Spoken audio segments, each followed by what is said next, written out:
Hello and welcome back to the HOJ-Cast. This is HOJ-Cast episode number 35. And as promised, it is finally time to do the deep dive on Luka. You know, I've definitely developed an approach to how these episodes work. Like I just started recording one day almost a year ago now, a little bit less. And I didn't really know where this would go or what it would become. And it quickly became something that was oriented around the thing that has always been the nucleus of my hobby content, which is just sharing a card, sharing a new pickup, sharing the mail there, even if it's not new, sharing it, taking pictures of it, writing about it, telling its story. That's always been the thing that gets me out of bed to make a piece of hobby content, is the excitement that comes from sharing with the public a new pickup.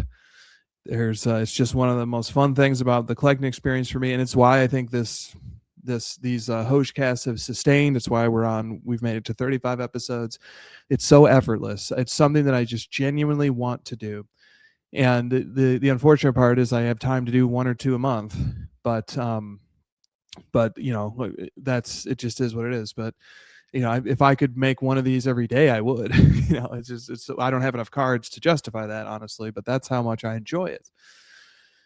And so, you know, that's kind of become the blueprint for these episodes, is that there'll be lots of things that orbit around the nucleus being, here's a card and here's why I think it's neat.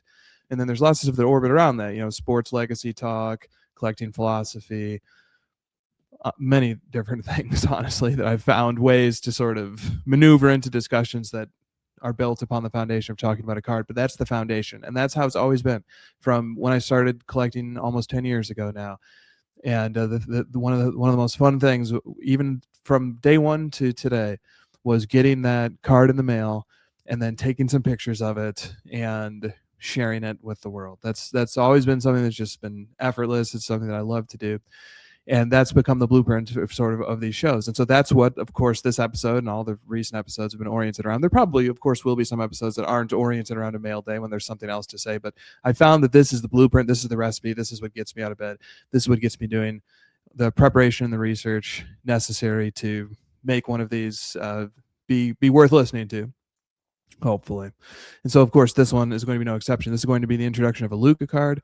Pretty sure this is the first time I've introduced or talked about a Luka card on one of these episodes, which is long past due. But listeners of the original House of Jordans, which ran from 2018 through 2020, will remember that somewhere around halfway through that run, we all shifted to kind of liking to collect Luka alongside collecting Jordan. And so that was when Luka was really ascending to become a star on the main stage. So there was a lot of talk about Luka cards and Luka pickups and Luka collecting back then in those episodes. But this is the first since the spinoff, the HOJ-Cast spinoff of House of Jordans has begun. I'm pretty sure it's the first time a Luka card is the center stage. I'm very excited about that. The Luka story runs very, very deep. So before we jump into things, let me give you a little preview of what's going to come on this episode. So first, I'm just going to do a quick introduction to sort of the whole Luka idea, kind of I take the baton and continue from where I just left off. That's going to be the first thing. And then the second thing I'm going to talk about, before we get to the Luka card, we're going to do we're going to wax poetic on a very exciting development that has been happening slowly. It's sort of one of those things that just suddenly and then all at once, right? Slowly and then suddenly. That's the phrase I'm looking for. Slowly, gradually, and then suddenly, where it just feels like all of a sudden this research era is dawning in my collecting experience. But it's been building. It's actually been building for years, and I have a lot of thoughts about it. So we're going to talk about research, the era, at least in my collecting journey, of research. And then the next topic that will come up after that will be the Luka card. That's going to be the pillar of this episode. And I really like it because I think that card actually serves as a case study for all the things that I'm going to talk about right before, about how this card is emblematic of the era of research. Fourth, then we're going to talk about more Luka cards, not any that I own, but the market for this particular category of cards, and look at some pictures of some other ones and some sales and have a little bit of fun. And then finally, the grand finale is going to be the sports talk. It's going to be the talk about Luka as an NBA player, Luka this season, and just celebrate him in a way that not enough people in the media do. So that's the blueprint for this episode, and let's get it rolling. So first off, let's talk about why a Luka episode is specifically meaningful, why Luka is a meaningful part of my collecting journey, of Christina's collecting journey. And it ties back to the podcast image for this whole podcast, the HOJ-Cast. If you've seen the cover art, and I have it on the screen there, you can kind of make out me, right? I'm a little bit blurry, but you can make me out there on the right. And then who is this on the left? Well, of course, that's Luka. And I want to thank my brother for making this cover art for me. Like, I sort of had a few ideas. I sent him some images, and then he picked the right font. He made it the right size. He made it look really good for me. And but what is the source material? This is the source material. All right. So this is the 2024-25 Prism Luka base image variation. And so this card has no parallels. It is a sort of parallel. It's the image variation to the base. This is not the normal image used on the base card. It is the same card in concept. It's the same card number and everything, but it's an image variation. And so it shows Luka either corralling or he's probably doing one of those over his head, behind his back passes.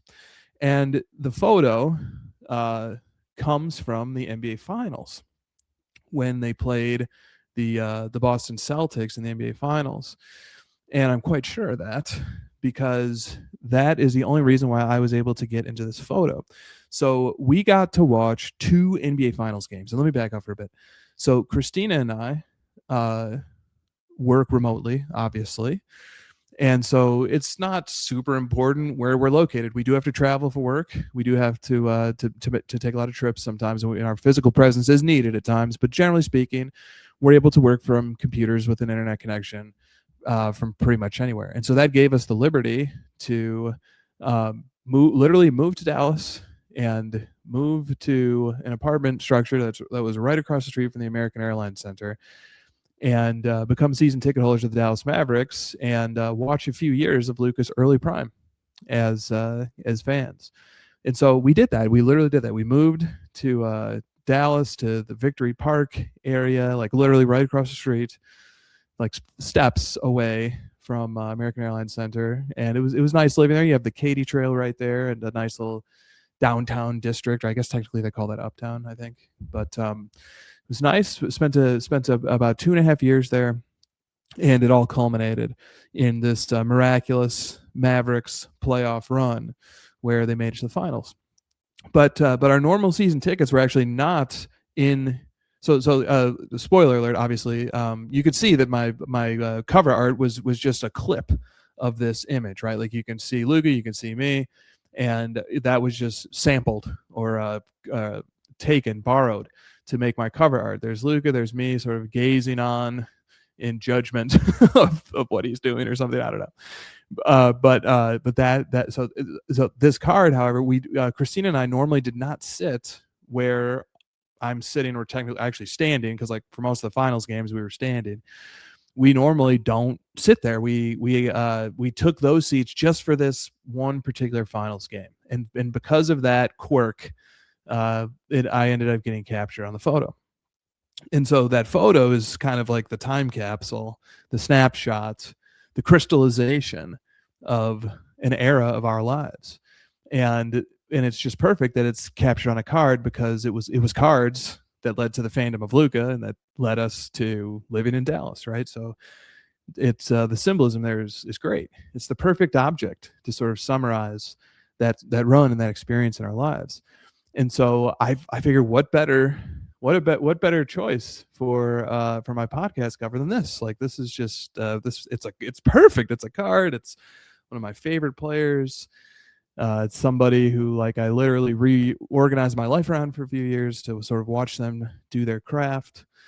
And then of course the picture comes from the finals, which was just the peak of the experience. It was being fans and attending those games. I just love the playoff atmosphere of the American Airlines Center. I think actually the most intense games were the games against the Clippers in round 1 of that playoff run, with the drum beating 3 times in sequence with the crowd chanting "Let's go Mavs" over and over again. It was so ominous, actually. And so that was just such a great time. And I have such great memories specifically from those finals because my brother came down to join Christina and I to watch game 4 of those finals. And we all were so excited and having so much fun. And the Mavs have actually fallen down 3-0 by game 4. And game 3 was quite controversial. Luka fouled out right after the Mavericks pulled to a tie with the Celtics after performing a miraculous fourth quarter comeback, and then he was ejected. And so then game 4 comes around and we're down 3-0. But we were so fired up. And of course, no one was more fired up than my brother, who actually ended up winning fan of the game and getting put on the Jumbotron and getting like this prize package and stuff or something. Like it was fan of the game or something like that. He got all these gifts and stuff, and he had this Mavericks chain on. It was just a great time, great memories, one of the great moments in my NBA fandom.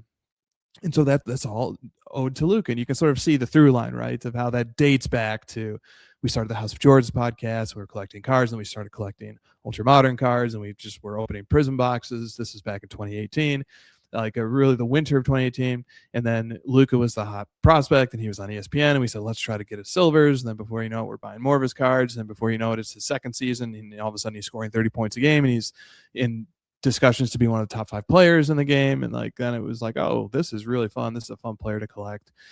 And the collecting never stopped, and the fandom only grew. And then we got to see that incredible, improbable finals run. And obviously we left Dallas right around the same time that he did. And still, though, I watch every game. I live and die by their games, and it's pretty neat. So that's the genesis or the origin story of the Luka thing, and how Luka has a special meaning to the collection. He has a special meaning to my sports fan, a special meaning to my life, frankly. That's how deep this thing runs. Okay, so that's a bit of an introduction to Luka. Now, I'm actually going to abruptly shift gears for a second here. So now you're going to have to put the Luka appetite on hold, and we're going to talk a little bit about the research era. Okay, the research era. That's what I'm calling it. So this morning, which was the morning of, I guess, Saturday, March 28th, Brett from Stacking Slabs put out a 10-minute long Saturday Slabs, which is only available on his Patreon. I think his Patreon is $5 a month. He literally puts out a piece of content every day. A lot of it ends up getting made free to the public, but you get it earlier if you're on the Patreon, and then you get certain exclusives, like the Saturday Slabs is exclusive to the Patreon. And this was just such a great episode that it actually ends up inspiring one of the segments that I'm doing today, right? And so, he writes Saturday Slabs, the difference between value and meaning. And within this episode, he talks about a lot of things. I just encourage you to go read it. I'm not going to recap it. And he's responding to an Instagram story that MK Sports Cards had shared, where MK was sort of expressing his own belief about how we're in an era where Apex cards, or best of the best cards, or whatever you want to call them, are very, very expensive. I believe, and then MK takes this up further and says they are tax loss harvesting cards, which is great, which means people are paying way too much. And the concept there, the idea of that is that people are paying way too much money for these cards right now, but they're okay because they have a lot of money. And they're gonna eventually lose millions of dollars on these cards, but it's no big deal because they can use those capital losses to offset other capital gains in the tax season when they finally realize those losses, right? So whenever they finally want to cash in that loss, lock in that loss, and offset other capital gains, that's sort of the idea behind the tax loss harvesting card, which is a very funny concept that MK evokes in his post. And sort of he's making a lot of points. He's making a lot of points. I don't want to rehash them or interpret them or anything. I just want to call out a much more general thing, which is that his story post has generated this discussion. Brett sort of chimes in on it and underscores some of the insightful points that it makes, and then adds something to the discussion. But one of the things that's revolving around all of it is something that Brett has been calling discovery. I sort of lean more into the research notion of it. The hoops basketball or the Hoops podcast, the Hoops Card podcast, or the Hoops Collector podcast, a brand new podcast from Putnam Cards on YouTube. He's been leaning very much into the discovery and the research of things. Like one of the points that MK Sports Cards was making in his story post was that that he sort of thinks that that the eras of the Apex card, or the best of the best card, and the era of the iconic card, those are things of the past. And what's up next is the value card, the card that checks many boxes, is very rare, very, very desirable on a collector basis, a card that you can really use to curate and make a beautiful collection that really fit into a great collection once you understand it, once you discover it, once you find what it is, that hasn't earned the accolade of being an Apex card, but has a lot of things going for it. That MK is theorizing this is the era of the value card of the card that has many great properties that perhaps mirror many of the properties that the Apex card has, but that is just at a fraction of the price. That is very appetizing. Okay. And so implicit in that is the need to do research, because these cards aren't just going to leap out at you. You have to go find them, and you have to know where to find them, and you have to know how to identify them. And so, Brett takes that thread and takes it further, and he iterates on it, and he sort of talks about this. There certainly is this era of rarity, and this era of discovery, and this era of the value card. But he sort of issues the caution of saying, like, there's also the factors of demand. There's the factors of rarity versus scarcity. That something can be rare, but that alone is insufficient. And I'll kind of like quote what he describes this episode here. He says, in this episode of Saturday Slabs, I break down the difference between chasing value and building a collection that means something. Why rare doesn't always equal desirable. How attention drives prices more than scarcity. The risk of collecting based on what others might care about later. And then a better filter. Rare, but also meaningful, and also something that is being ignored, something that is flying under the radar. And so the idea of meaning really comes to the surface in what Brett is talking about, and he starts investigating how do we unearth meaning. So these are really interesting, great points of view, and I'm actually so excited that sort of this topic is coming to the fore in the content circles that I consume. And so I'm not going to reply or iterate on what either of them have said per se. I'm going to just like sort of pick up the baton, but run in a different direction. I'm going to kind of go in the direction where I want to go with it, which is that I want to use this sort of rising discussion.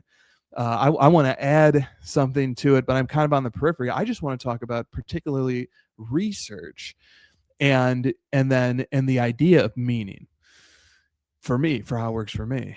So I jotted this note down. I'm just going to read what I said, and then I'm going to try and flesh it out. So research itself, okay?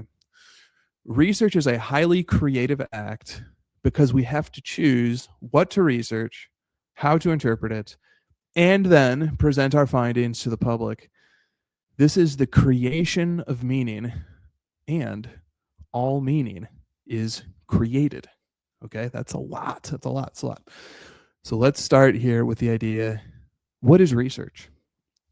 And research conjures up a lot of different things.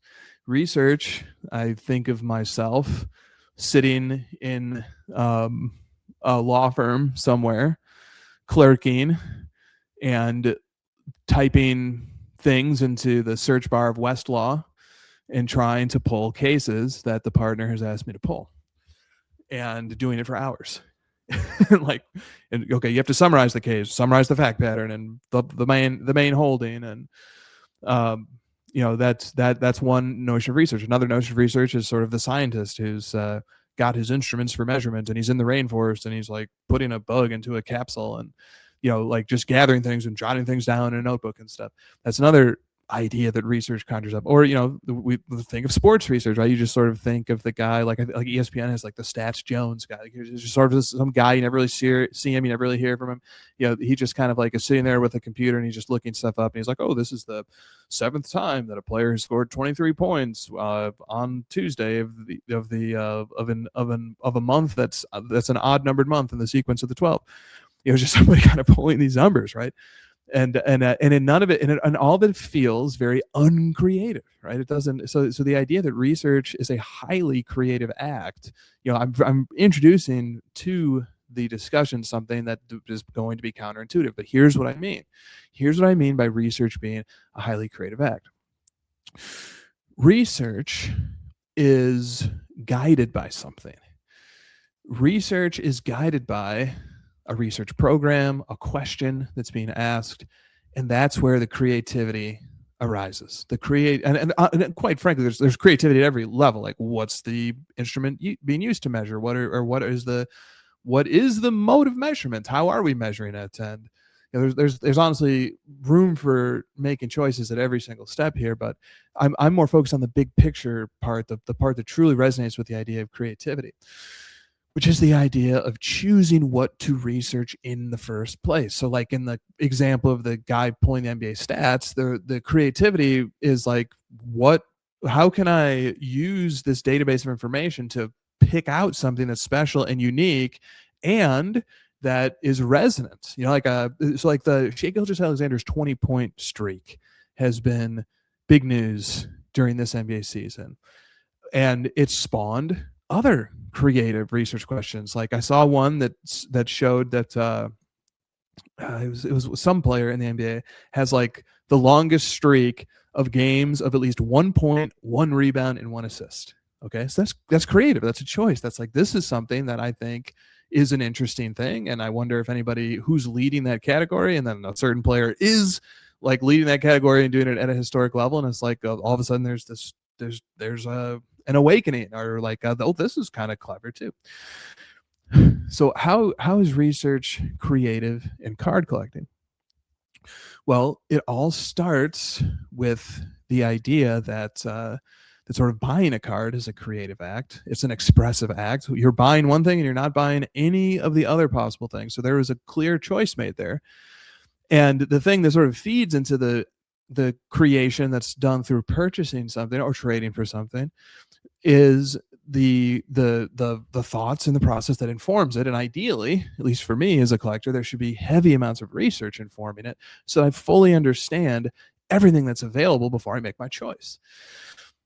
And understanding what's available then necessitates ranking the things that are available according to my preferences. And so I have to now figure out how to ask the research questions that organize the information to be researched into a way that resonates with my collecting approach, my collecting philosophies. And so that begs the question, well, what is my collecting approach? What are my collecting philosophies? What matters to me? What ultimately has meaning? And this is where things get very complicated. Okay, this is like reverse engineering something that happens in the brain that I'm not even conscious of until I actually stop to think about it. So it's a chicken and egg question. It's a chicken and egg question. Like, what comes first?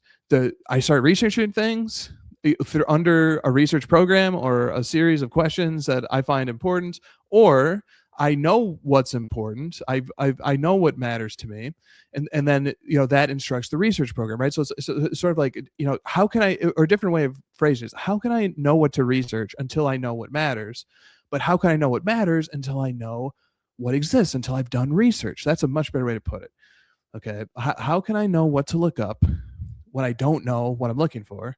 But how can I know what to look for when I don't know what exists out there, right? So like you just have to sort of start somewhere. You just sort of have to have the moment of just, I'm going to just start somewhere and start figuring things out from there. And so whatever the initial research question might be, then there's tons of plausible research questions. Like one research project could be, I want to find what the most iconic cards are. And you just have to start from that. Like, you could ask, why does the most iconic cards matter to you? Like there's always going to be another layer of why. So you just have to sort of start somewhere. And let's say that's where you want to start. You want to start with what are the most iconic cards? And then you try to figure out proxies for that, right? Like you might say like, well, what does iconic mean? Iconic means probably something to do with most widely owned, and not just most widely owned, because there's, every card conceptually, theoretically is owned, but is the card sitting collecting dust in a 5-row, or is the card proudly displayed somewhere? and so you're sort of looking for something that's widely owned, but also cherished, also like proudly and widely owned. And so they say, well, how can I sort of measure that? What proxies exist for that? Well, I could maybe do some research on sales volumes, and I could maybe look at prices, and see how strong a price is relative to how many copies exist. Because if people are paying a really strong price for something that has a lot of copies, that can sort of maybe be an indirect way into understanding what's iconic. And maybe I want to scour the profiles on social media of 1,000 collectors and see which card actually shows up across the most, which card is proudly showed off the most across all these 1,000 different, and maybe that's the most iconic card.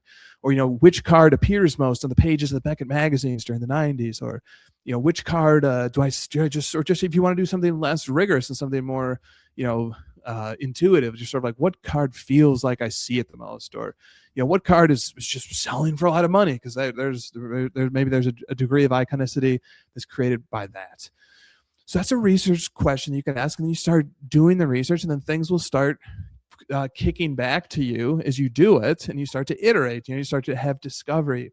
You start to sort of but you have to start with the question, and the question leads you to the research, and the research feeds back into informing the next question.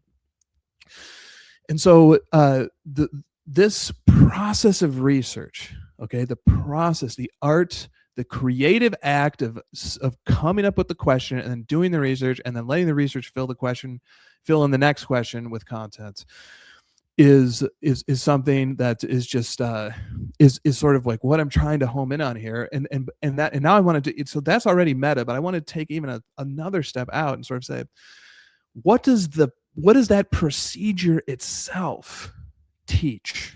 What does it teach? Okay. And so like maybe another research project you might do is you might say, I want to find the most beautiful card. I want to find the most aesthetically pleasing card. And that research might simply be you looking at pictures of a bunch of cards and saying that one catches my eye. Totally fine. Or you might, but then once you do that, once you've like, okay, well, this card I really like, but this card is worth $3. Why is that? And you look into it, you say, oh, there's 500,000 copies of this card. Okay, so then you say, well, I'll take a copy of that card. I really like it, but I want something more challenging. I want something that hurts a little bit more to acquire, something more difficult. So sometimes there's been more of an obstacle to get.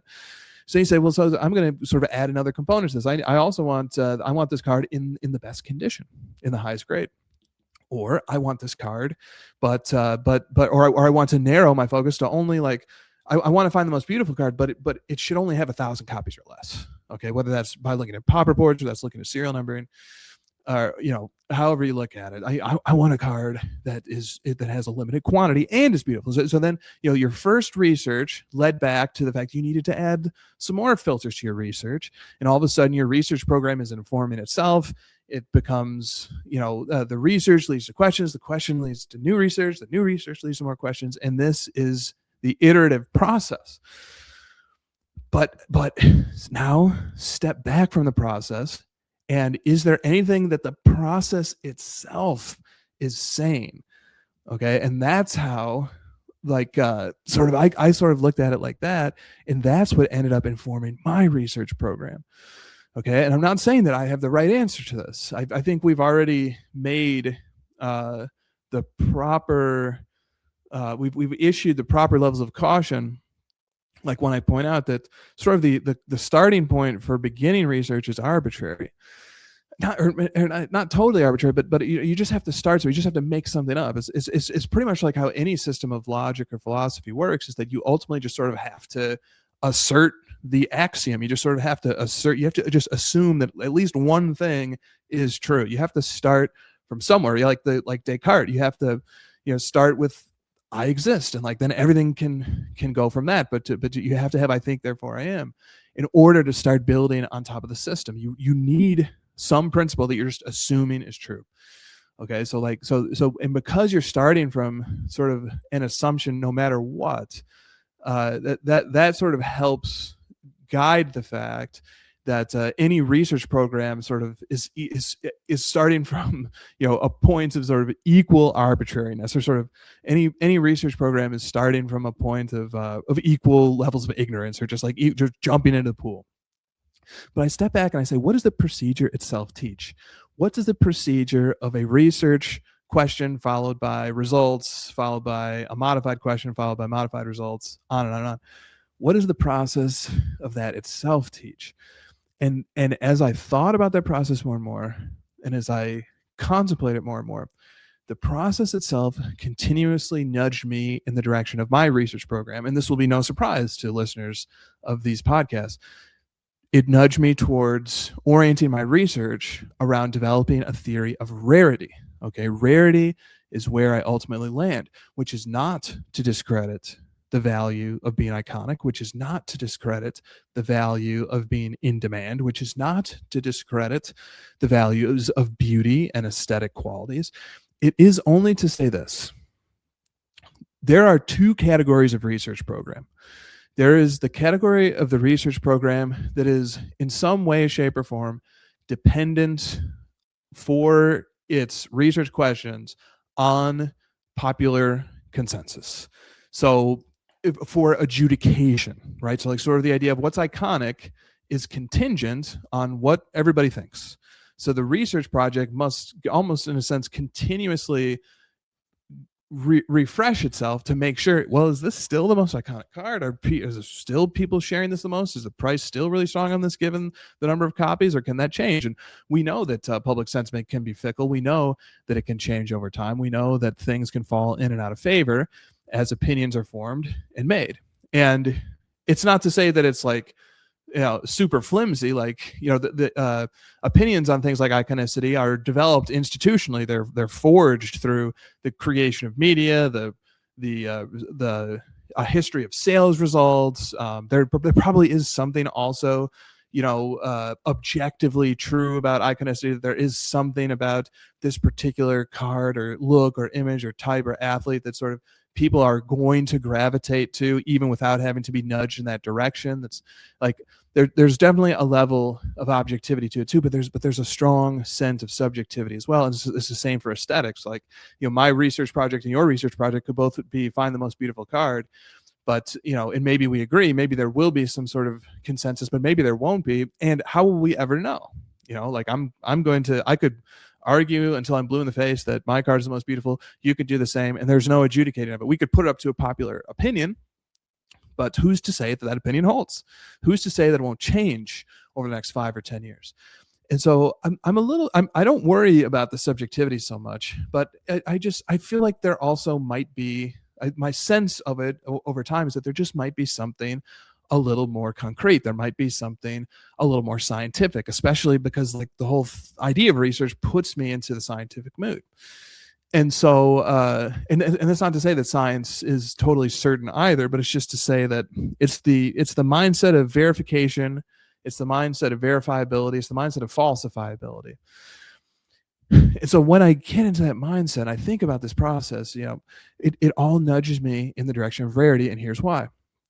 Rarity can be adjudicated because it is a physical fact that exists in the physical world that this copy has that this card has 1,000 copies, or that this card has 10 copies, or that this card has 1 copy, or that this card has 1 copy, but there are 3 versions of it that each have 1 copy. And so these are objective facts that exist in the material, physical world that are verifiable, that are falsifiable. That is very helpful because we can adjudicate that dispute. If somebody comes forth and says, my card is the rarest, it has 50 copies, and somebody else comes forth and says, no, it's not, mine has 25. We can actually adjudicate that. Now, there still is plenty of room for debate and argument and subjectivity within the realm of rarity, because you get to the point where you maybe have 2 cards that are out of 10, or maybe you have 2 cards that are numbered 1 of 1. How do we compare rarity when the number of the objects in existence is the same? And if you've been paying attention for the last 6 months to a year, I've been developing all sorts of theories for how to solve that. And not saying that these theories are the final solution, the definitive solution, but just saying that these theories are one way of reconciling it. But this is where subjectivity comes into play, right? But we've given the theory of chronological rarity. Well, the idea that's all else equal, something coming earlier is rarer than something coming later. And that theory has been developed through the tools of logic. Like that's an argument from logic. That's an argument from the essence of what it means to be something belonging to a sequence of things. And there's been theories that of both like the theory of lineage rarity, that something having something belonging to a lineage of multiple issues of itself maybe has an argument to be rare than something that didn't get as many. And then there's also the inverse, something that's a one-off is rarer than something that belongs to a lineage. And so there's lots of ways to craft arguments, and ultimately it just simply does come down to taste and to preference. At some point it comes down to that. But I really want to get like thinking about the procedure of research has gotten me to the point where I really want to think about and I really want to bring in the concept of taste and preference only once I've controlled for everything else. And Rarity helps set everything to a level playing field first. Like once the playing field has actually been leveled and I know exactly what I'm dealing with, then I want to insert my preference, my bias, my subjective choice. But I don't want to do that before I've sized up the whole field. So anyway, that's sort of the idea of the research project being a creative act, and that's sort of explaining how research has guided me into the particular research program that it's guided me into. And then, as I've begun, doing those research projects, it's kicked back new information to me that then helped me refine the research project. And we're in like year 2 or year 3 really of me kind of having taken that approach. Okay. So there was a lot there. Okay. And then I want to go back to my original idea, right? So they're a highly creative act, choosing what to research, choosing how to interpret it. Okay. I think I just said a bunch of things that apply to those two things. And then there's the other element, which is presenting our findings to the public. Okay. So this is also what sort of nudges me in the direction of Rarity, is this sort of presenting our findings to the public, like presenting our theories of research and then presenting how that theory ends up filtering the data that exists into the results of particular research. And I also say this is the creation of meaning, and all meaning is created. So you see how the research question that gets asked is in some ways the first link in the chain that creates meaning in our collections and our collector identity and so on and so forth, right? And so meaning being created, right? And sort of like there's a hope. This is sort of the other thing that nudges me into the direction of Rarity. And I'm not saying that that's the right way, and I'm not saying that I've cracked the case, and I'm not saying that there isn't going to be equally better viable ways, or that this way doesn't resonate with you or some other way resonates with you more. It's not the point here. This is just like actually off the cuff me just sort of explaining how my mind has worked and how I've gotten to the point where I have, and I've acted on it with strong conviction and reshaping my collection over the last few years. And I've just talked about it because it's so exciting and it's fun, and it's sort of my personality type tests my ideas by writing them or by saying them out loud and sort of engaging with them and refining them, making mistakes, learning from the mistakes, saying one thing, changing my mind later. But this idea of sort of the creation of meaning, the thing that's nice about Rarity is that the hope is that the fact that Rarity is rooted in objective facts about the world, literally how many copies of a thing exist, the hope is that the belief is that there's something self-evident about this. That's sort of like, if somebody does, whether it's me or it's anybody else, if any of us discover the research track that leads to Rarity, that from there, we sort of all are going to kind of come to very similar conclusions because we're all looking at the same set of objective data. That's sort of the exciting, fun part. That's sort of part of the appeal. That's part of the subjective appeal of Rarity, is that it has a very strong objective component to it. And then you get to the sort of the creation of meaning through this, right? So then eventually this has to get presented, right? The line of inquiry, the research project has to get presented, and then it just becomes one voice among many voices in the marketplace of ideas. And so the marketplace of ideas is going to get to make up its mind. People are going to hear this idea coming from here. They're going to hear this idea come from here. And ultimately, they get to decide what they like and what they don't like and how they want to proceed from there, whether they want to take inspiration from it, whether they want to completely pivot against it, whether they just want to ignore it and be neutral towards it. That's sort of the end of the road. That's sort of where that goes. And so it's so exciting. MK putting forth his ideas, Brett putting forth his, Putnam Cards putting forth his, and so many other collectors doing the same, putting forth those ideas, entering them into the marketplace of ideas, iterating on them. It all to me sort of flows from, it all sort of stems from this this era of research that I really strongly feel myself being a participant in right now. And once I sort of stepped in, so this is the next part of this. Once I sort of stepped into that era, all of a sudden opportunities feel so abundant.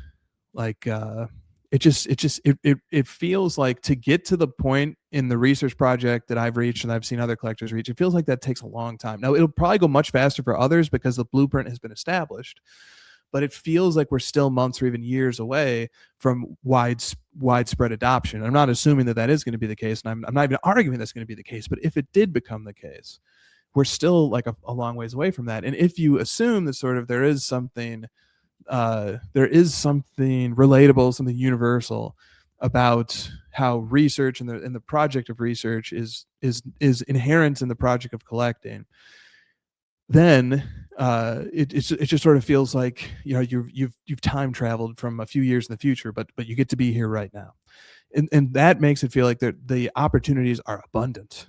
Just from a market point of view, that and that's kind of the spirit that MK was channeling. That's kind of the spirit that Brett was channeling, but maybe updating was the idea of the value. Like MK called them, like, I think, the value best cards. The idea there, the germ, the genesis of that is sort of this recognition that there's a tidal wave of new collecting approaches that hasn't crested yet, not even close. And I feel that too. I certainly feel that too. I certainly feel a renewed vigor in finding something that resonates with me, that makes plenty of sense, I've thought deeply about, and that it just feels like is largely untapped, is largely belonging to uncharted waters.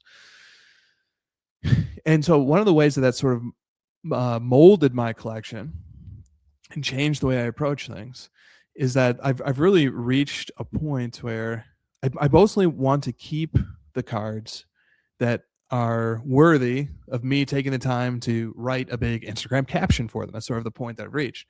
And I once upon a time, like, literally any card was worth posting to Instagram, and it still is. It certainly still is. But maybe not everyone inspires me to want to write a big thing about it. And it's the ones that do inspire me to want to write a page of information about it. Those are the ones that I want to really build and organize my collection on. And that's sort of one of the points that MK was making. He was like, the cards that, for him, he was focusing on the value aspect of it, that the opportunity aspect of it, the comparative element of having a very special card that just sells for just a fraction of the so-called Apex cards. He was very keyed in on the value sort of aspect of that, but it all kind of for me, it all kind of comes back to, if the card summons and is worth me writing a polemic about it, then that's kind of the collection test for me right now, right? That's how it works. Now, the final thing I want to end on here is that even sort of explaining that that's my mindset, that doesn't rule out literally any card. There is any card that can have a tremendous amount of meaning. Every card quite literally can and does matter for any person. It just takes the right set of eyes and the right research questions to flesh out what makes that card special, what makes that card meaningful. Every card can have a museum placard, but maybe not through my eyes, but through somebody else's. The museum label is worth writing.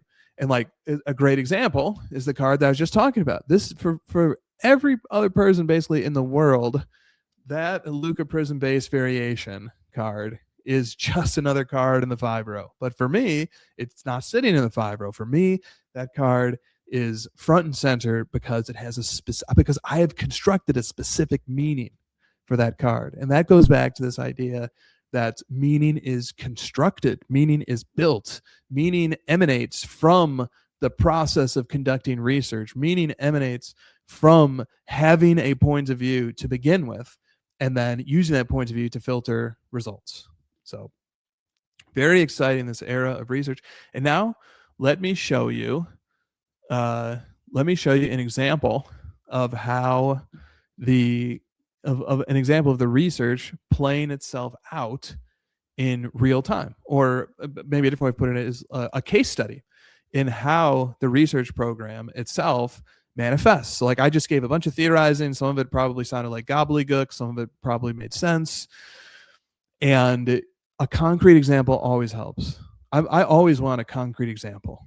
Like there can be a lot of highfalutin talk, a lot, especially in academia. There can be a lot of words that can mean a lot of different things put together in a sentence. And I want it to be made concrete. Like show me what you're talking about. Okay, so I think I follow what you're saying. Like, you know, theory gives a mold, but fill it in with something. Let me see what the mold actually looks like when it's applied. And that's what we're going to do here. I'm going to show you a specific example of how I ask research questions that produces results.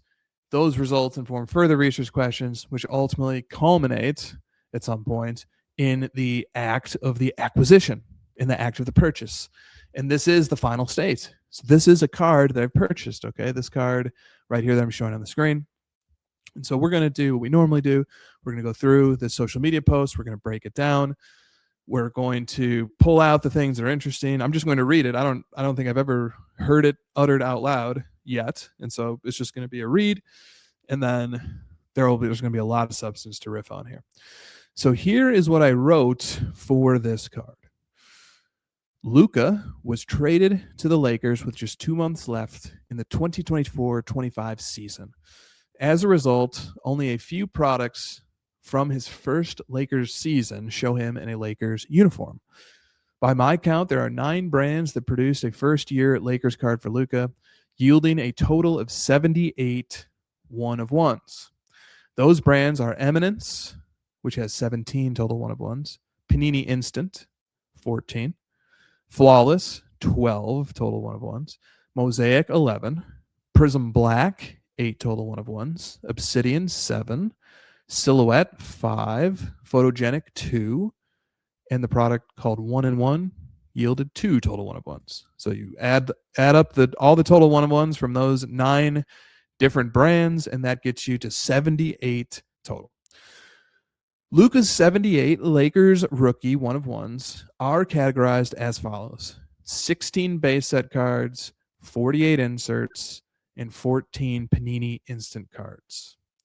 Within the group of 16 base set parallels, 15 are first appearing base set cards, because Flawless actually has 2 Luka base set cards, so only one of those can be the first appearing. And within those 15, 4 are one-of-ones, meaning they are the only one-of-one parallel of that base card. And those 4 are Eminence, 1-in-1, Photogenic, and Silhouette. So pictured here is one of the 4 first appearing base set one-of-ones from Luka's first Lakers season, the 2024-25 Silhouette Holo Platinum 1-of-1. While all 4, and indeed all 78 of Luka's first Lakers one-of-ones are extraordinarily rare, the Silhouette has a unique claim within the group. The other 3 brands that offer a base set one-of-one parallel, Eminence, 1-in-1, and Photogenic, each have produced prior seasons with base set one-of-ones of Luka, albeit showing him in a Mavericks uniform. Silhouette was a one-and-done product, with its first and only release coming in 2024-25. That means that this Holo Platinum 1-of-1 is the only Silhouette base set 1-of-1 that exists for Luka. It's tough to build a truly small sandbox of cards, even within the world of 1-of-1s. But once in a while, an event like the Lakers trade serves one up on a platter. Luka's 78 1-of-1s from his first Lakers season. I'm hoping to add another one soon, especially the photogenic hashtag Pravi MVP. Okay, so that's very dramatic, right? Melodramatic. I don't know. It's prose. It's prose flowing from the excitement of a collector. And there's just so much to get into here. So first of all, zooming out, big picture, how is this an illustration of the research talk? Okay, so I've developed, like I said, I very much lean into Rarity is the foundation of my research program. And Rarity turned out to be a terrific filter. There may be other filters, there may be better filters that I haven't stumbled into yet, like research and trying different approaches of research and like enjoying one research program and then getting sick of it and wanting to move to another one. This is all very likely going to be part of this cycle for me. But the research program that I have been developing and refining over the last few years, and I think almost the genesis of it was maybe even that call that Cajun put in when he asked me to join to help rank the hierarchy cards. And I zagged and I said, actually, I'm going to look up all the one-of-ones of Michael Jordan from the 90s. That even though the hierarchy project doesn't even include those. I think that was like sort of the beginning of a research project that ends here. I would have to check the historical accuracy of that. Like, I know I was very much enjoying collecting one-of-ones even years before that. Like, the first player that I ever really started collecting one-of-ones of was Luca. I've got Luca one-of-ones from 2019. So like there was always this natural gravitation to the one-of-one, but to box it up into a research program, I think it started around that time.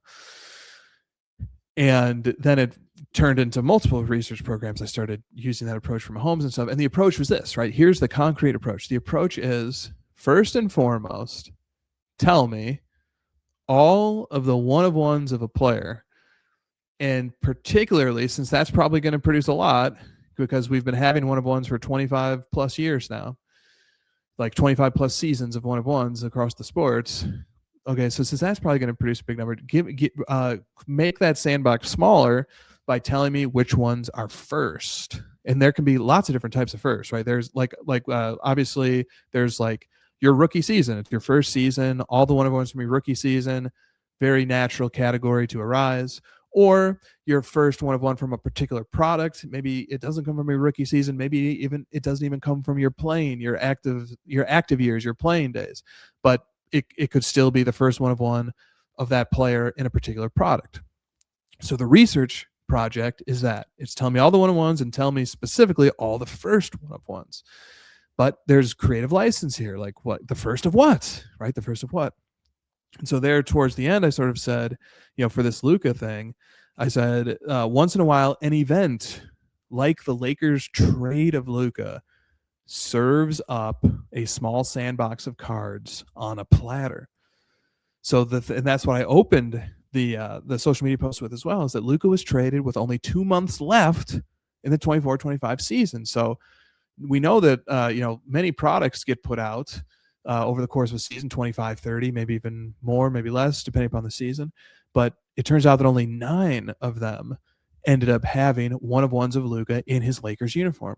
So here we have this project where sort of my creative question that's informed by months and months and months of thinking about research and applying it in all different types of categories and of card and sport and player. The question that immediately jumps out to me, that the question that structures the research is, okay, so give me all of the one-of-ones that belong to Luka's first season as a Laker, with the intuition in mind that's going to make probably a pretty small sandbox of cards. And you can sort of see, looking back at some of the other episodes and some of the other research projects and sort of how they've carved out groups of interest. Jokic has 38 rookie year one-of-ones, and 36 of them are solo. Michael Jordan has 72 one-of-ones from the 90s, period.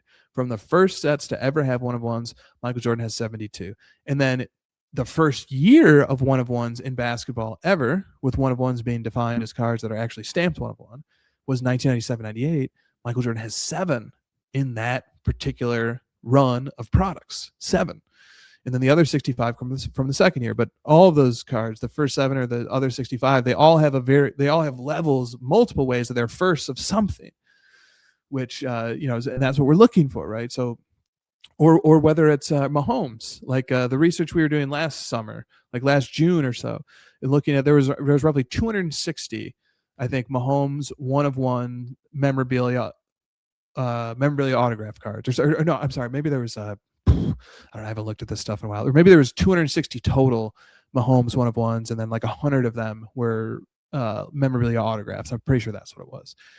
And then or looking at Purdy, like Purdy had roughly like 34 first appearing base set one-of-ones from his rookie season, right? Like you can sort of see like whether it's the 100 for Mahomes, the 34 for Purdy, the 72 for Jordan, the 38 for Jokic, or these 78 for Luca. You know, these are interesting sandboxes. These are interesting sandboxes that the research program constructs. And here is how meaning is born. Meaning arises from putting those things into a group and having the things that qualify those items to belong to the group resonate with something that's true in the physical world. Okay, so you know, it was something that's true in the physical world, is that Luka was traded to the Lakers, that there is a finite number of products that will be released for the season in which he first suited up for the Lakers. And within that, there's going to be even a smaller number that actually show him in Lakers uniform, because some of those products were already made in advance. And that's probably going to produce a non-arbitrary small sandbox. And by non-arbitrary, I mean it corresponds to something real and meaningful in the world. It corresponds to facts that have happened in the world. And then I'm constructing meaning by organizing those facts. And that is the construction of meaning. And so meaning gets constructed in a lot of different ways. The institutions can construct meaning. The institutions can tell you what should mean something, what should matter to you, right? They can say this card sold for a lot, so that should matter to you. Or they can say this card is widely, you know, many people own this, so that should matter to you. Or, you know, there's great demand for this card, so that should matter to you. And those are all valid points. Okay, those are all valid points.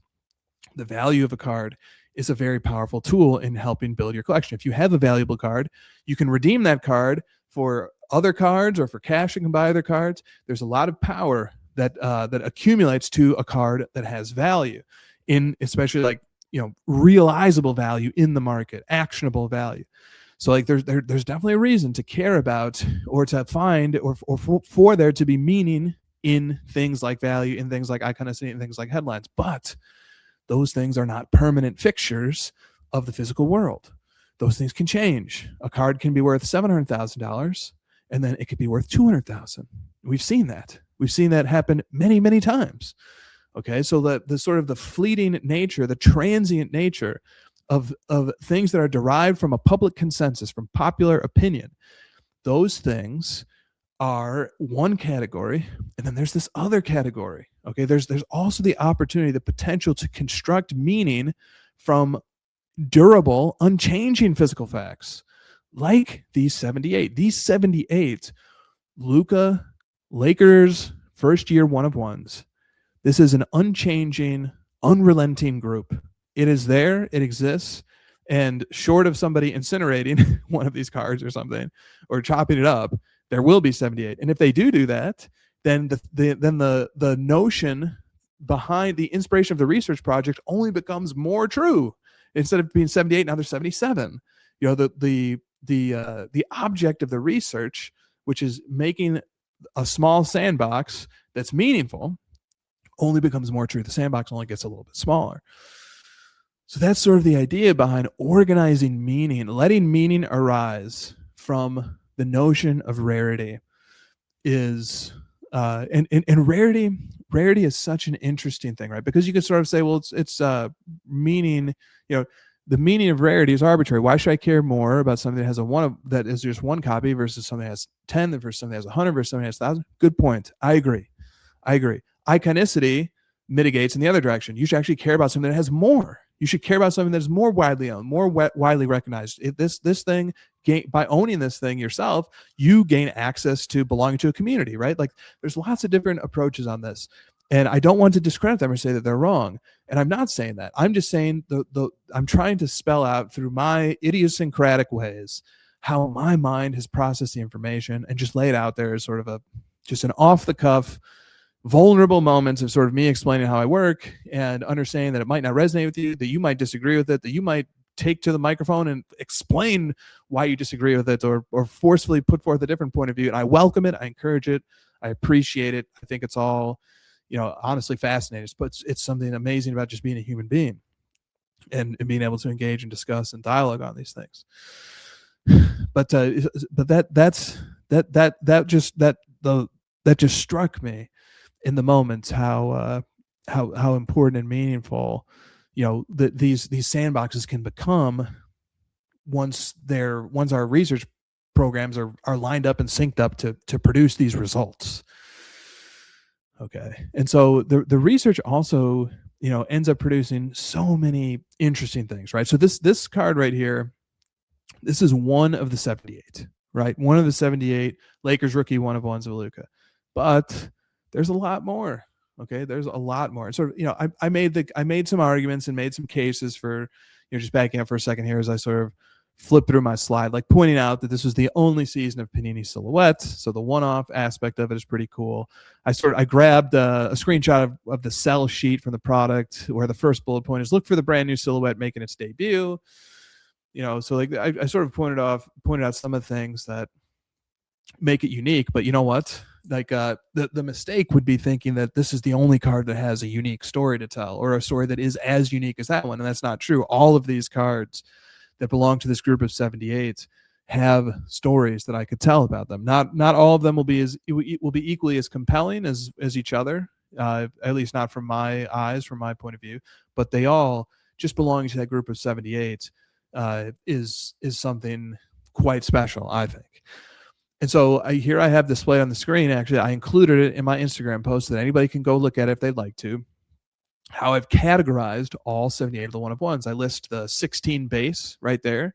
So you have the Eminence base card, which is actually an autographed card. It's a platinum one of one. You have the Panini 1-in-1, which is a base card. That one of one to it is the black one of one. You have the photogenic platinum one of one.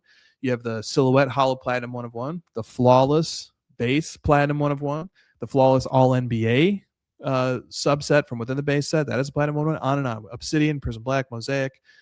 And it's just 9 brands, right? And so I've broken it up into the base, the standard inserts, meaning inserts without memorabilia or autographs. Then I have the inserts that are logo man autographs. There are 3. So that's a very interesting thing, right? There's these 3 insert logo man autographs. And what they actually are, there's 2 from Eminence. One is a logo man autograph, like legit has a logo man, game use logo man, and it has an autograph. Then there's another one that's a logo man autograph, but it's a gold bar. So the gold bar is a logo man, but not sure it's not a game worn logo man. So like, you could quibble about the categorization that maybe that should get its own category, maybe that should go into a different category. And then the only other one is the flawless logo man autograph one of one, right? So really you have like 2 like game worn logo man autograph one of ones, one from Eminence and one from flawless. Then you get the insert plus memorabilia autograph. So like Eminence has like a dual patch autograph platinum one of one. Flawless has, the Star Swatch signature one of one. You get to the insert autographs, right, which is no memorabilia piece, just the autograph. It's like you get these cool cards like the one, like from the Panini 1-in-1 product, the one of a kind platinum one of one autograph. Then there was 5 multiplayer cards, 1 from Silhouette, 2 from Flawless, and 2 from Eminence, and then you get the Panini Instants, right? There was 14 Panini Instants, like they're just different members of a base set, and so I just kind of put all the Panini Instants together. So the fruits of the research produces all these different cards, right? Which is fun too, because like each of these cards is a journey, is an experience waiting to be had, which makes it neat. So all right, so is there anything else that I want to meditate on from the post?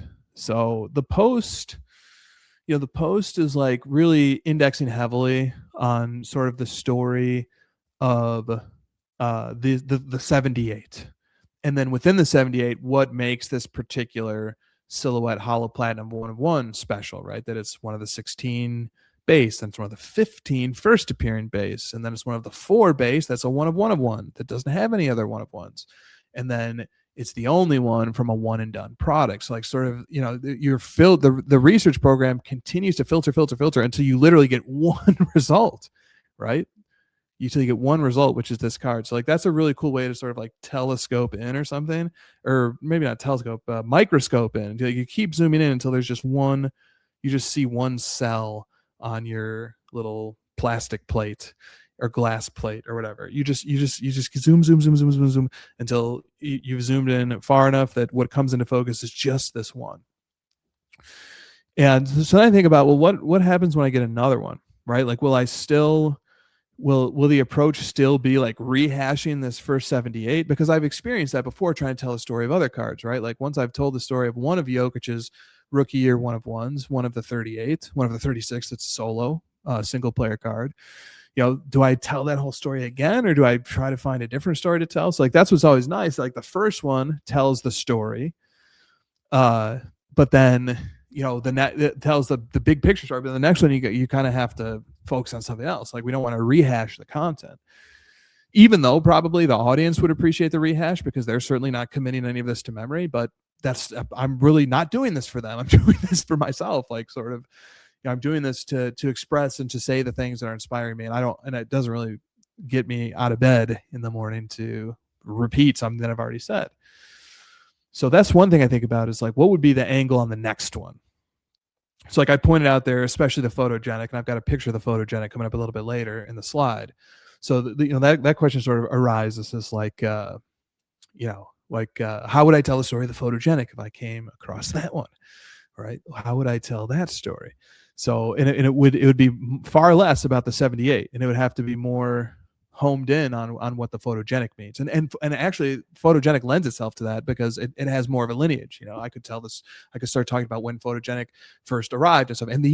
So this is how the sharing of this card and sort of like figuring out how to write its caption, figuring out how to write its museum label informs the research project, because the research would then sort of start around, I need to research into photogenic, and I need to see how many base set Luka one of ones has photogenic ever made, and sort of what is photogenic as a product? What does that tie into? What does it relate to?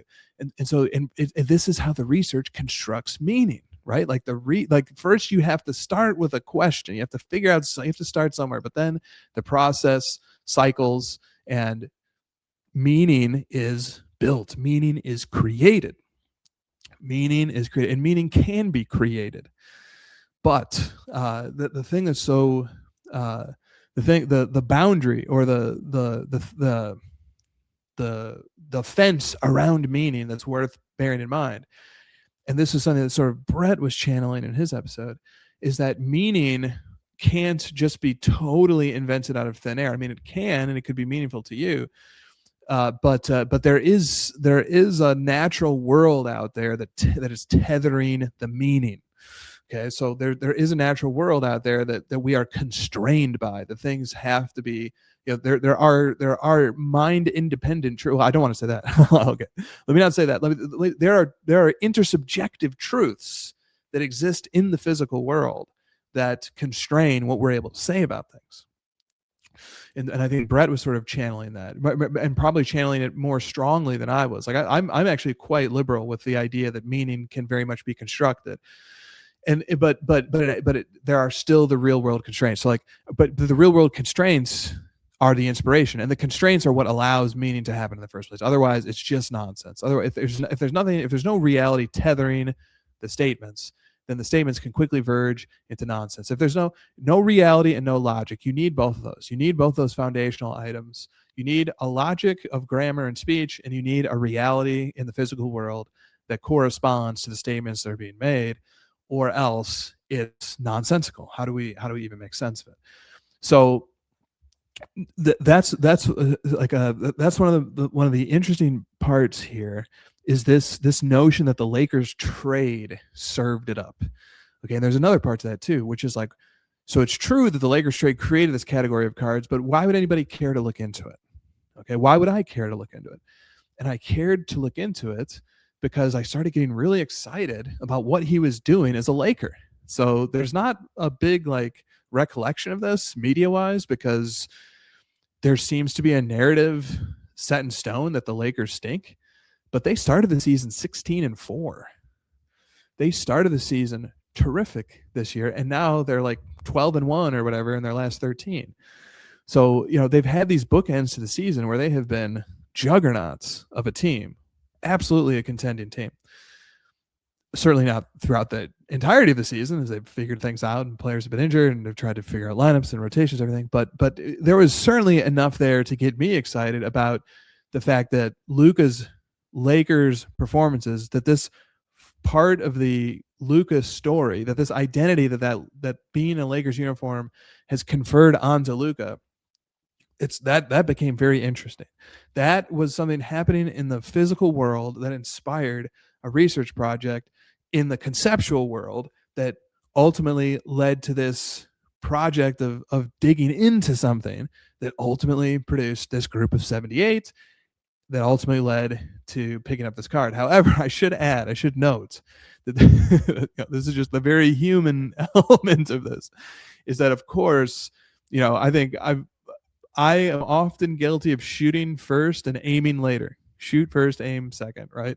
And that certainly happened here, where I saw this card. Like, we'll probably get to this when we do, like, when I look through some sales results, but I saw this card on eBay at 3 a.m, and I did some really, really quick looking. This was before I did any like real substantive research into this group of cards.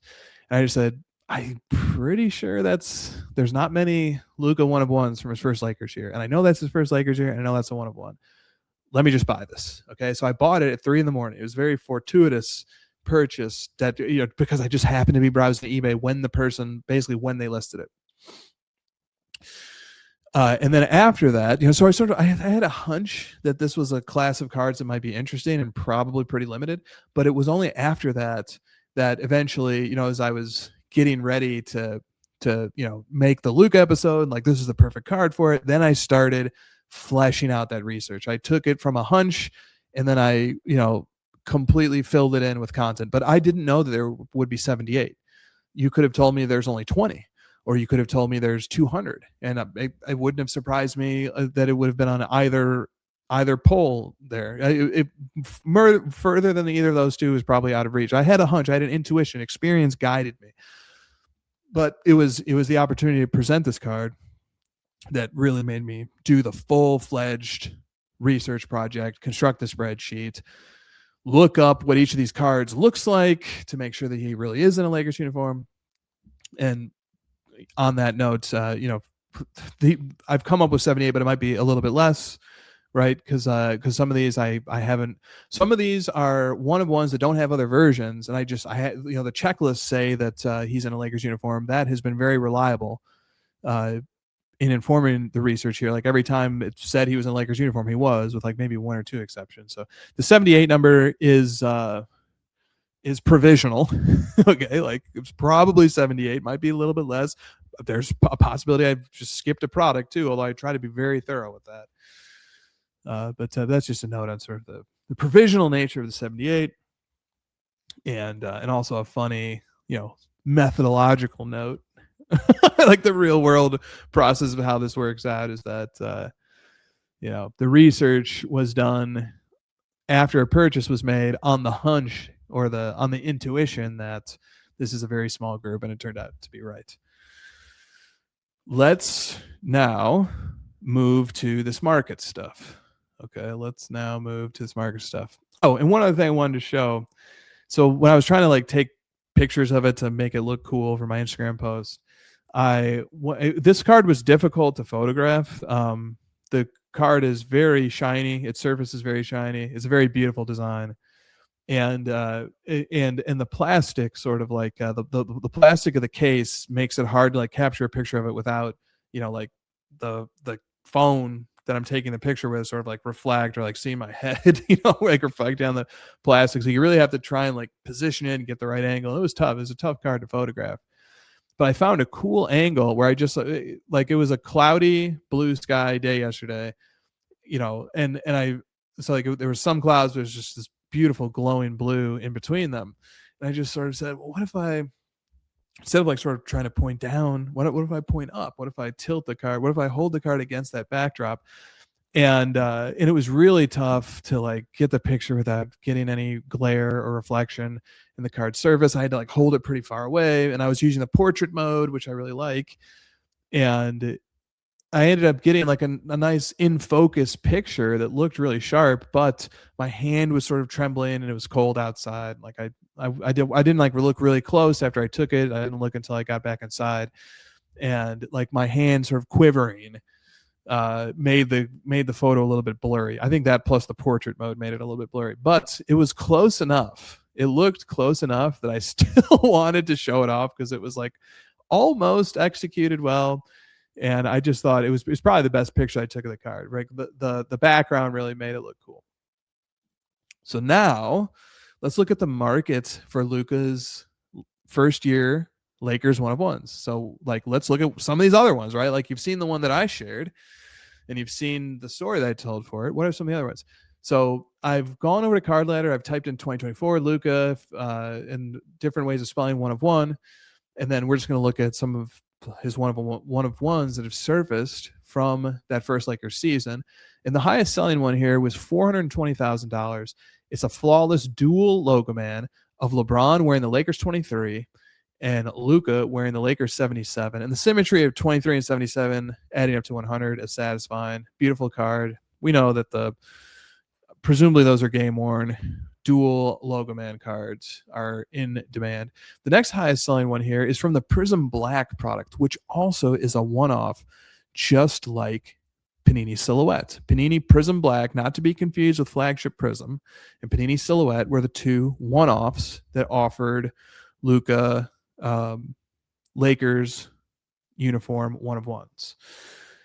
Pretty sure there weren't any other products. I'm pretty sure those are only two one-offs. So here is the second highest selling, $40,800. It is a base set parallel.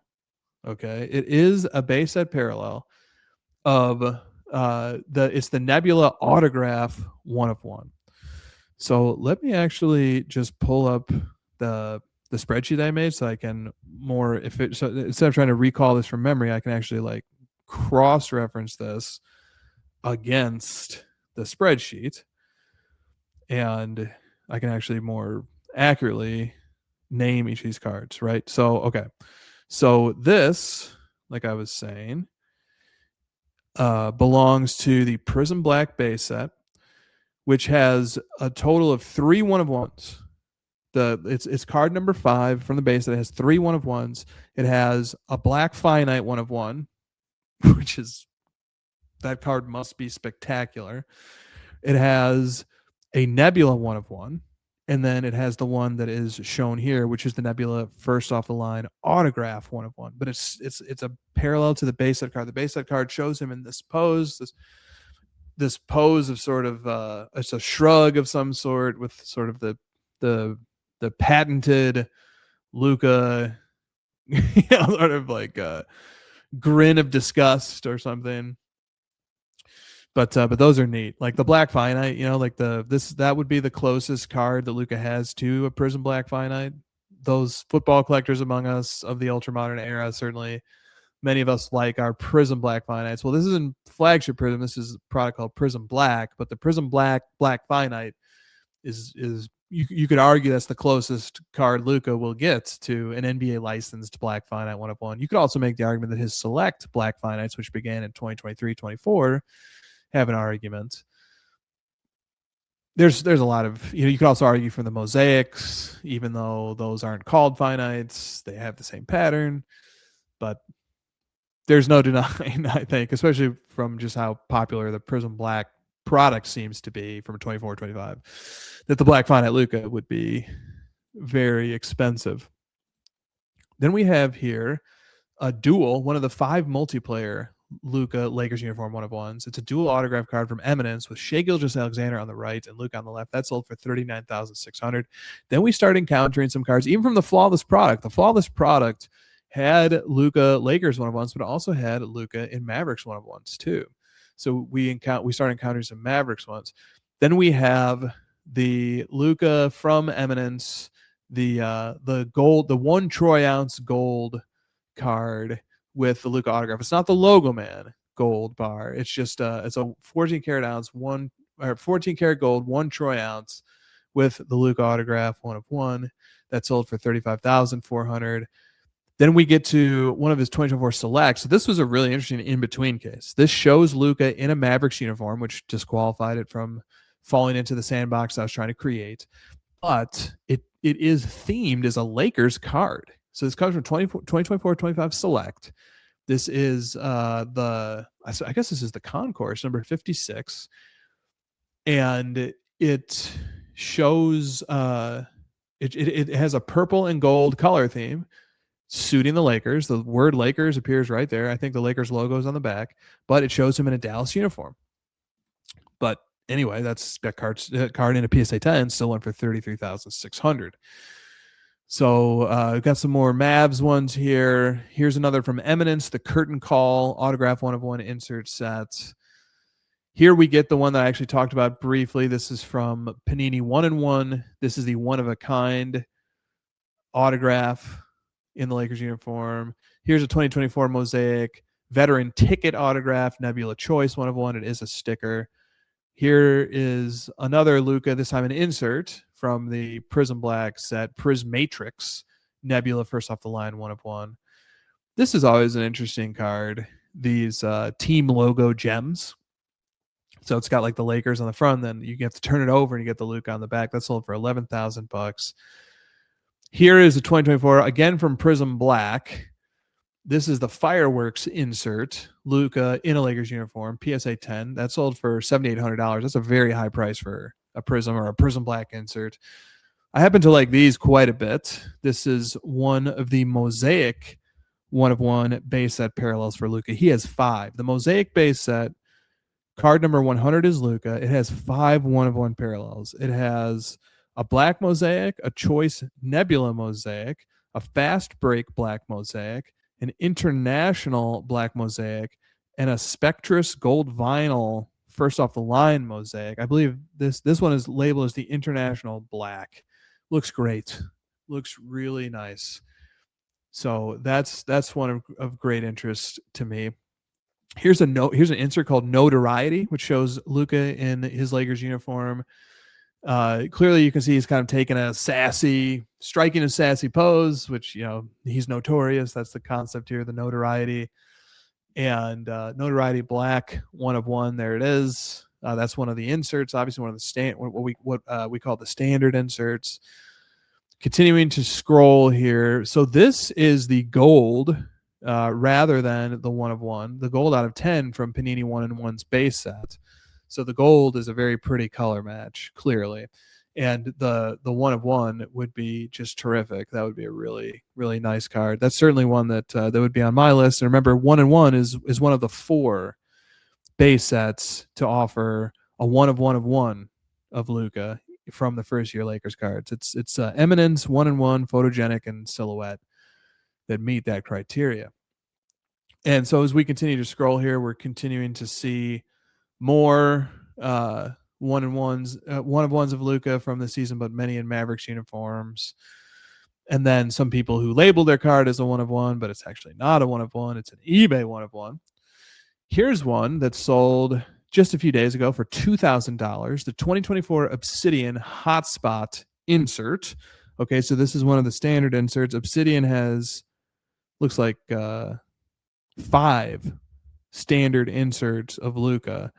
And this one being the hotspot, the Electric Etch Vibrant the Electric Etch Vibrant Mojo 1/1 of Luca. Right there. There he is, looking a bit portly in his purple Lakers uniform. One of the 78, folks. One of the 78. Cool concept. I bet that card is very shiny. And then finally we get to mine. Sorry, I need to cleanse the palate. Then we get to mine. This was here. Okay, so December 19th was when I sent over the best offer of $1,800 for this card. It was raw, ungraded. The 2024-25 Panini Silhouette Luca 1/1. And I already told the pickup story. I wonder, I think this may be the cheapest Luca Lakers 1/1 on the public sales docket. Looks like it is. So that's kind of a fun distinction. The cheapest Luca Lakers 1/1 to ever sell. There it is. and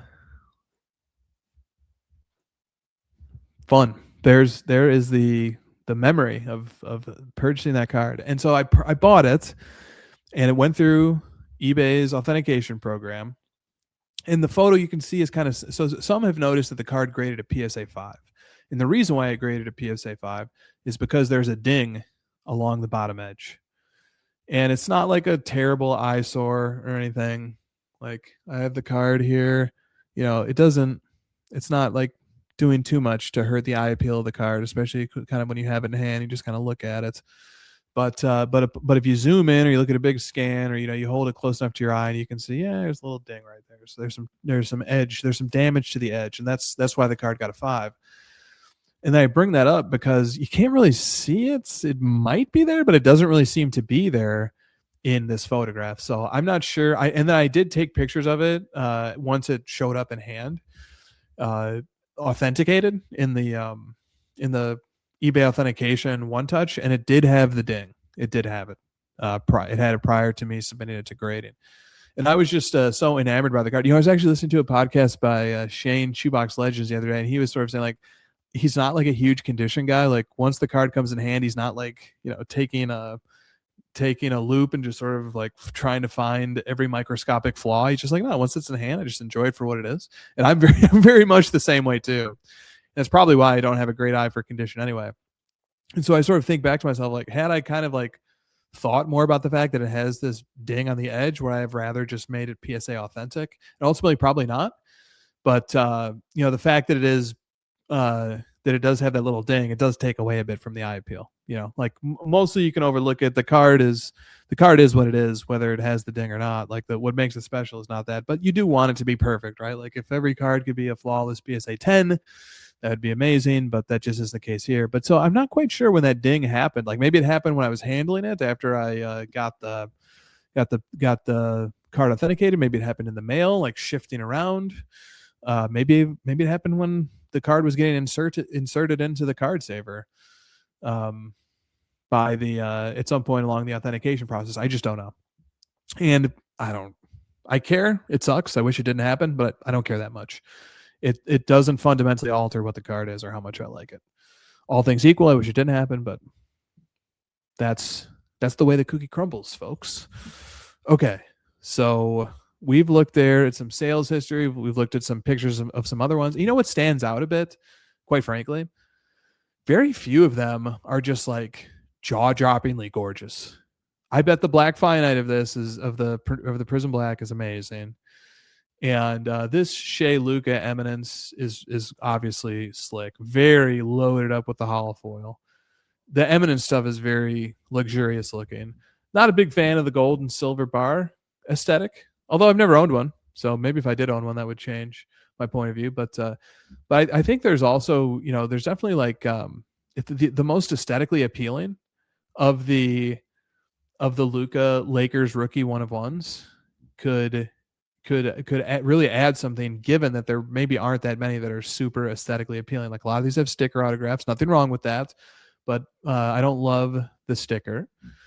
And Luka was a little bit overweight last year, so some of them, he looks more overweight in some of these than in others, right? Like, definitely has more than one chin in this Prism Black photo. Not that really bothers me that much, right? But it's something. It's like he's just looking a little thicker in some of these pictures. So what I had up next here was just to look at, okay, so this is what the photogenic looks like, right? It's like, I would love to find the photogenic. Hopefully it would be in a similar price range to the Silhouette, maybe a little bit more. It shows Luka driving around a defender, somebody from the Jazz, I think. And his tattoo that's on his left arm is exposed, and it's just a nice looking pose. Photogenic cards look great. The one of one effect. This is the fireworks out of 5 that I'm showing on the screen. The one of one sort of has this like laser, this laser effect where like there's like the laser pattern sort of circles him, and then there's one of the 78 is up for auction with Golden right now. It actually has 0 bids. with a starting price of $1,000. It ends in 2 weeks, and the card in particular is one of the inserts, one of the standard inserts from 2024-25 Mosaic called Stairmasters. And so the jokes write themselves here with an overweight Luca and a card called Stairmasters. But what card is perfect? Am I right? Not many. So, maybe there's sort of a joke of writing itself there about Luca and a Stairmaster. But this means stare, Stare. He's staring at you. And part of the design incorporates, his eyes staring. Right, so there's 2 different pictures of him in the Lakers uniform on the surface of this card. And it's one of the 78s. It's one of the very small it belongs to that very small sandbox. And there's another one that's for sale that is from that Mosaic base set that I remarked that I like a lot. This one is the Nebula 1 of 1. It's listed on eBay for $49,777 OBO. Now, we looked at the International Black. That sold for $7,500, which is quite high for a non-rookie Luka base set 1 of 1. So presumably the first-year Lakers thing is adding some premium, but I've sent an offer of $7,500 for this card. Felt like that was fair, given that there was a pretty direct comp. Granted, not of a Nebula, and it was just auto-declined. It didn't even reach the point of getting a counter. And so you never really know, like when somebody has an ask of essentially $50K OBO, you never really know. Are they pretty much telling you don't even bother unless you offer close to $50K? Or are they saying, I'm going to set a high price and we'll see what comes in, but I'll consider any and all offers? And so I don't know. I'm not interested in probably going much higher than what the International Black went for, especially considering that there's 5 base set 1 of 1s to this card, and especially considering that there's things like the Silhouette that went for $1,800 or whatever it was. What was it that the Silhouette went for? Almost there, $1,800, right? So, that was $1,800. I don't know that I want to spend 5, 6, 7 times that for one of the Mosaics. But I was willing to go up to 7,500. I guess how many multiples is that? Like 3 or 4. So what are you gonna do? But I shot my shot, and it didn't go in. But who is it? I think every great athlete has at one time had the quote attributed to them that you miss all the shots that you don't take. So here is where we are. We are now at the final part, which is I'm going to talk about the career and the legacy of one Luka Doncic. Luka Doncic currently has 5 All-NBA first teams. 5. What is All-NBA first team, you may be wondering? As part of its award structure, the NBA designates a first, a second, and a third team. And they haven't always done 3. And I'm not sure when they expanded to 3. But they've always had, I think, a first and a second. And then they added a third. 15 players in total can make an All-NBA team. 5 on third, 5 on second, 5 on first. So it's a smaller, more narrow pool than All-Star. Because I guess, you can have 24 and maybe even more All-Stars when replacements come in. 12 for the East, 12 for the West, and replacements come in. And All-Star is a little bit weird, right? Because, if you play in a weaker conference, it's easier to get one of the 12 slots. And All-Star has this fan voting component, and it's sort of not necessarily totally representative of who is the best players. There's a popularity contest too. So All-NBA is sort of the way to name effectively who the voters, who are media members, think are the 15 best players, with some caveats, right? Like up until very recently, All-NBA was positional. You had to have a center, 2 forwards, and 2 guards. And then very recently, it went positionless. And so you could theoretically have 5 guards if those you believe are the 5 best players deserving of first team. And this is sort of me inferring, right? Like, I don't know that there's a document anywhere that says to the voters, you must pick the 5 best players. It's just sort of pick your first team, whatever first team means to you, similar to whatever MVP means to you. But I think it's consensus. I think it's broadly accepted, and it sort of makes sense that why wouldn't you pick who you think are the 5 best players, especially when it's positionless. When it had positions, that sort of changes things. Like if you're in a league that has a lot of great centers and there's only 3 All-NBA spots for centers, first, second, and third team, that's just the way it crumbles. You could have theoretically you could be the fourth best player in the NBA, but if you're a center, when things depended upon position, then you wouldn't get to make any of the All NBA teams because that presuming that the first, second, and third best players were also centers, right? So think about the era of like Shaq and Hakeem and David Robinson and Alonzo Mourning and these guys. Like I'm not saying this was obviously overlapped with Michael Jordan, so not saying those were the four best ever were centers, but it's conceivable that they were. But anyway, so that's sort of how first team stuff works in a nutshell. And like I said, recently it's gone positionless. And so let's do the rundown of who has the most first teams, which essentially is a proxy for saying who was one of the five best players the most times. And it will surprise no one that LeBron has the most. LeBron has 13 All-NBA first teams, 13 different seasons. He was voted as one of the five best players, essentially. Tied for second are Kobe Bryant and Karl Malone with 11. Coming in at 10, we have multiple players. Kareem Abdul-Jabbar has 10. Tim Duncan has 10. Bob Cousy, Jerry West, Michael Jordan, Bob Pettit, and Elgin Baylor. Those are the 10. So how many people have 10 or more? 1, 2, 3, 4, 5, 6, 7, 8, 9. 10 players have 10 or more first team All-NBAs. We go down to 9. How many people have 9? Oscar Robertson, Larry Bird, and Magic. We go down to 8. Shaq and Shaq alone. How many have 7? Wilt Chamberlain and Giannis. And then we get to 6. Dolph Schayes, Kevin Durant, Hakeem Olajuwon, James Harden, and George Mikan. So that creates the list of everybody who has 6 or more. So we had, 10 or more was 10 players, 11, 12, 13, 14, 15, 16, 17, 18, 19, 20, 21. 21 players in the history of the NBA have 6 or more first team awards. Then we go down one more level. Here's the guys who have 5. Charles Barkley, Julius Erving, the Iceman, whose name is in dispute right now, Nikola Jokic, Dwight Howard, Rick Barry, Jason Kidd, and Luka Doncic. Those are the people with 5. Now, it seems all but a certainty that Luka and Jokic are going to get first team this year. So those two will be graduated from the players who have 5 first teams to they will be leveling up to the tier of 6. And they will become the 22nd and the 23rd players to have 6 first teams. So Luka becomes in a very exclusive group of 6.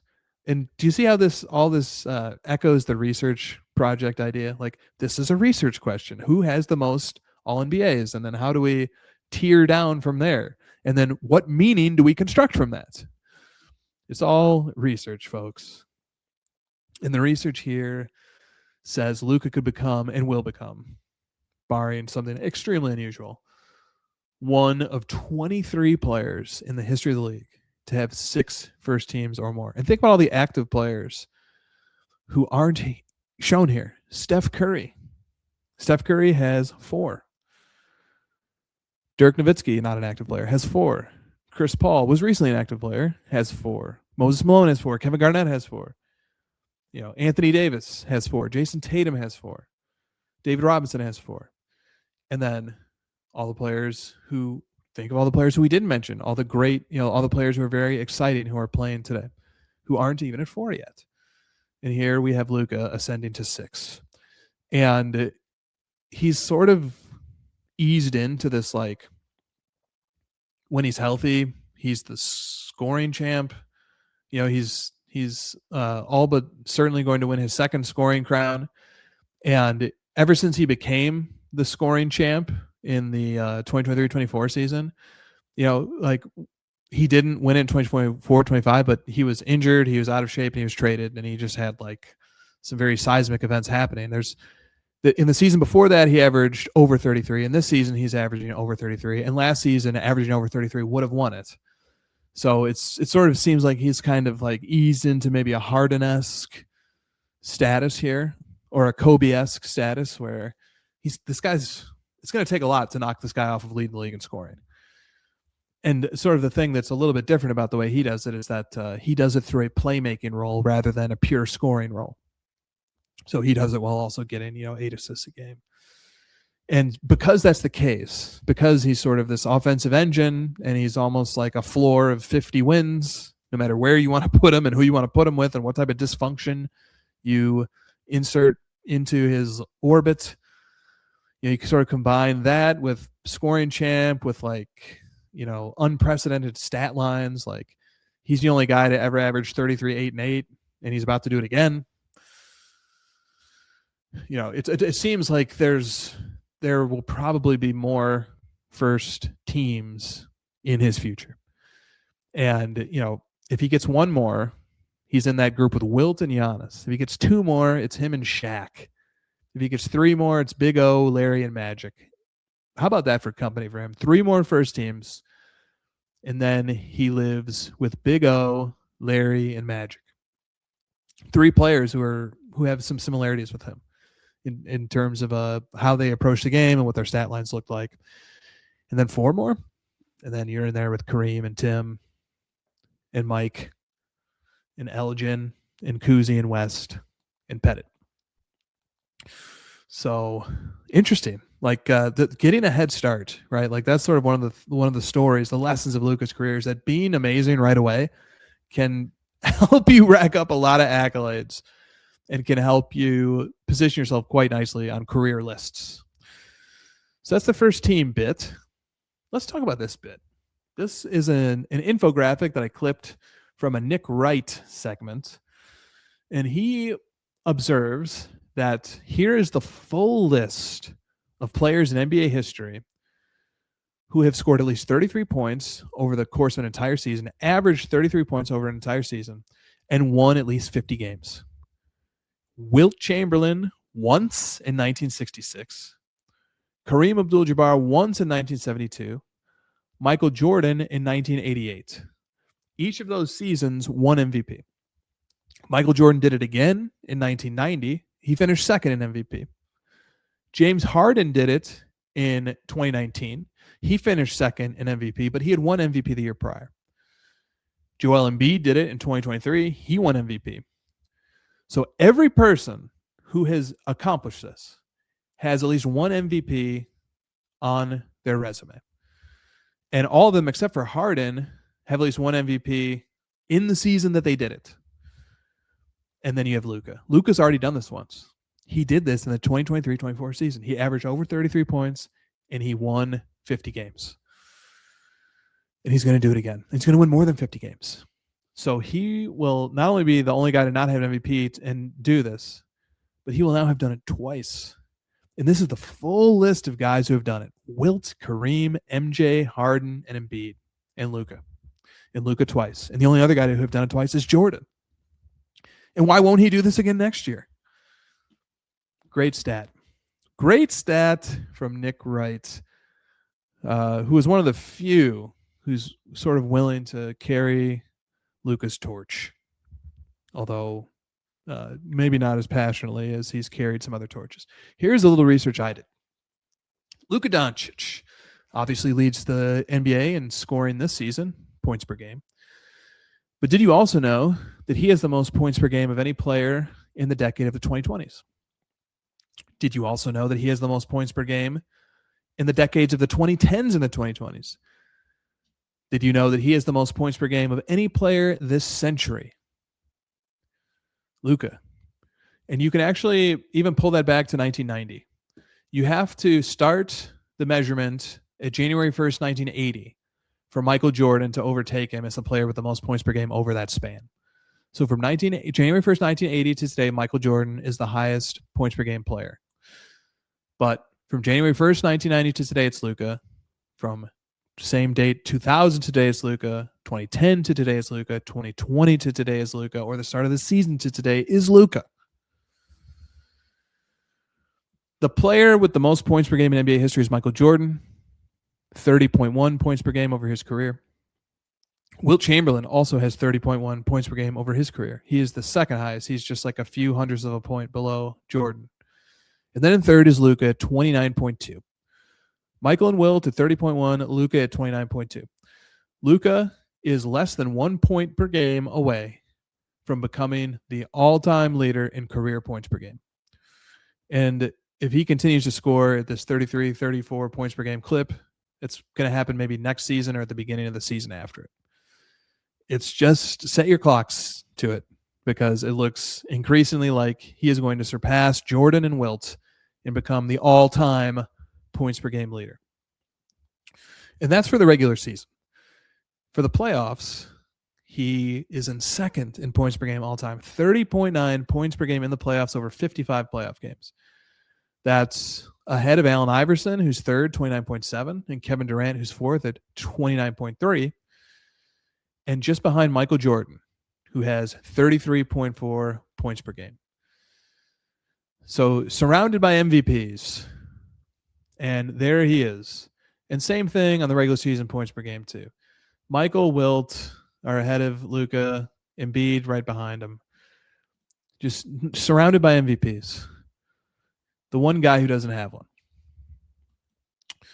This is a fun one.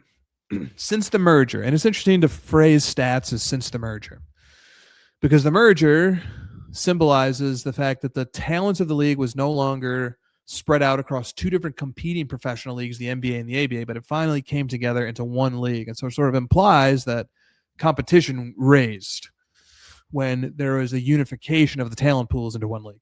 So since that merger, which was like in the mid to late 70s, there have been 3 players to average more points per game in a season than Luka. And I was thinking about that. So Luka's at 33.6 points per game this season. 33.6. And, how do you contextualize that? Is that a lot? Is that a little? Well, since the merger, there's only 3 guys who have averaged more. It's Michael Jordan, who averaged 37.1 in the 86-87 season. It's Kobe Bryant, who averaged 35.4 in the 05-06 season. And it's James Harden, who averaged 36.13 in 2018-19. And then MJ actually has 2 seasons where he averaged more than Luka's 33.6. He also averaged 34.98, or so around that. He averaged 35 in 87-88. And then Harden has 2 seasons. So Harden has also 34.3 points per game in 19-20. So Jordan comes in above him twice. Harden comes in above him twice. And Kobe comes in above him once. So 3 players, 5 seasons since the merger have averaged more points per game in a season than Luka this year. And there's one other season that I didn't mention, which is a different Luka season. So in the 2023-24 season, Luka averaged 33.9. This year, 33.6. So in total, there are 6 post-merger seasons. 5 belong to MJ, Kobe, and Harden. 1 belongs to Luka himself that have averaged more points per game than Luka this year. Isn't that shocking? Wouldn't you think you would know that? Here's another post that I made. This is from Twitter. Twitter is kind of like my bulletin board, where I just kind of like throw out things I'm thinking, developing ideas, and I'm just throwing it out there. And it's not perfect. Sometimes I'll be wrong. Sometimes I'll make a mistake. Sometimes I'll quote fake news. It's been known to happen. But I try to be thorough. I try to do my best. And I promise you there's no fake news here. But here's a thought. And this occurred to me actually in response to fake news, because there's been now 2 like viral posts among sort of like Lakers social media. One was a clip of that was supposedly Coach Jamal Mosley before a Lakers Orlando Magic game, describing Luka as the front runner for MVP, but it was a misattribution. That quote actually was Mosley describing Cade Cunningham much earlier in the year as front runner for MVP. And there was another one that was Tim Legler describing Luka in 2023-24, where he said Luka is currently producing the most points per game through points and assists in NBA history. And he was explaining why he had Luka for MVP in 2023-24. But it was misattributed and sort of implied that that was referring to this season, and it wasn't. Luka is second in points created this season to Jokic through scoring and assisting. So the thing that struck me about that was like, man, so both instances that sort of went viral of somebody of some significance, whether it's Legler, who's a national pundit, or whether it's Mosley, who's an NBA head coach, endorsing Luka as MVP or as front runner for MVP. And once you sort of take those 2 phony instances away, who has endorsed him for MVP. Like, I think the strongest endorsement he's gotten this season, the season where he's going to win over 50 games and average over 33 points a game. I think the strongest endorsement he's gotten was LeBron sharing a Lakers social media post that called him the MVP. And then I think a few teammates, maybe like LaRavia and Vanderbilt, have made story posts calling him the MVP. And that's just astonishing. I guess there's one guy on Fox Sports, a guy named Jason, has made the Luka MVP case too. But I titled this tweet, "There isn't one MVP voter willing to go to bat for this," and then I shared the following information. I made this myself on B-Ball Index. B-Ball Index loves Luka because they try to model not just actual results, but also something they call talent. And presumably they're trying to control. I haven't looked fully under the hood of their methodology, and it's not publicly published anyway. But at least not the full methodology. But they explain how some of it works. And like what I've gathered is that like when they have these talent sets, they're trying to control for luck. They're just trying to measure talent, controlling for luck. And so I threw up on a graph for the 2025-26 season on the x-axis offensive talent, on the y-axis playmaking talent. And you have Luka up there in the upper right. He is first in offensive talent by B-Ball Index's metric, and he is first in playmaking talent. So, and there's a lot you can build a lot of graphs. Like B-Ball Index has like hundreds of different variables that you can use to plot, or rather not variables, but metrics, hundreds of different metrics you can throw along each of the axes and make graphs. And a lot of them have Luka in first. There's like a shot making talent one. There's just 3-point shoe making talent, floater talent, lots of different ones. And he grades out in first on almost all of them. So I show that first, to sort of say that, here's a metric measuring performance this season, controlling for luck, that says that he's got the highest offensive talent and the highest playmaking talent. And I think there's a lot of people who'd agree with that off of the eye test, people who just kind of watch him play nightly. Here's another thing that I posted, which shows that Luka leads the league in total points, and he leads the league in points per game. We've covered that. Then I threw up this from an advanced stat called DRIP, D-R-I-P. And it shows that Luka is in first this season in their offensive DRIP. And by a comfortable margin, Jokic in second. And they threw up one more, which is Luka is first in the expected EPM offensive metric. EPM, where EPM stands for estimated plus minus from dunks and threes. A lot of people struggle with this conception because EPM actually publishes two different numbers, expected and actual. And the one they display as the default is the expected, not the actual. And so, you share something like this and you say, look, he is first in expected offensive EPM. And people will reply to that and sort of say, well, but he's not first in actual. He's like somewhere in the top 5. The first point is that all these numbers are so close together, and there is such a potential for noise in this data. And the sample is relatively tiny, especially when you're doing lineup related stuff where like how many minutes has Luka played without so-and-so, and that stuff, that those samples are so small and so subject to noise that when guys are this close together, it's hard to really say that, well, this, Luka's at plus 6.9 estimated offensive EPM and Jokic is at plus 6.5. So Luka wins. Like, no, this is close enough. This is surely falling within the margin of error. The margin of error is probably much, much larger than even 1 point. So when guys cluster towards the top, there's, I think, a misplaced desire to say that the guy who's in first wins this metric somehow. And I just don't think that's quite right. I think that's overlooking the possibility of how much noise and how much margin for error within the calculation of the stat exists. But people say, why are you using expected rather than actual? Well, that's the whole point. The expected is controlling for things like luck.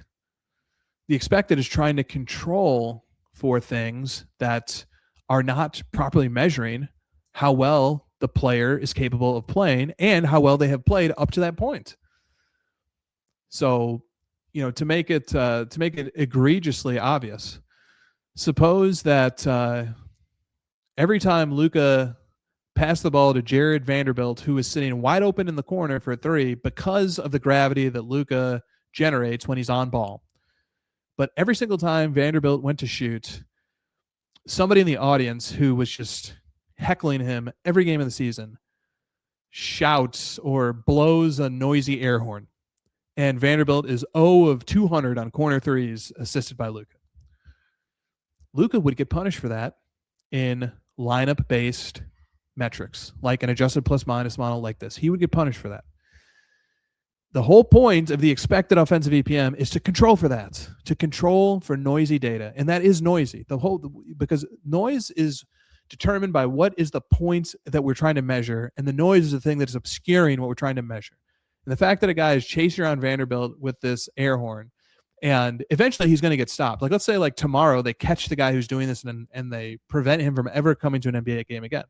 Now we should expect Vanderbilt to make 35% of those, or whatever his shot quality, his expected field goal percentages from that particular area of the field, of the floor. And that's the whole point of the expected.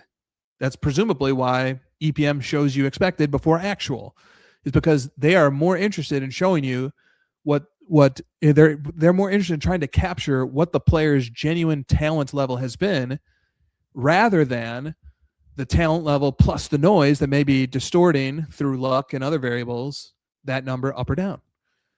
And I guess that's a difficult concept, but I don't think it's a crazy concept. And so when I see, people kind of pushing back on the idea of why would you use expected, or, looking at the B-ball index stuff, why would you use a metric like talent?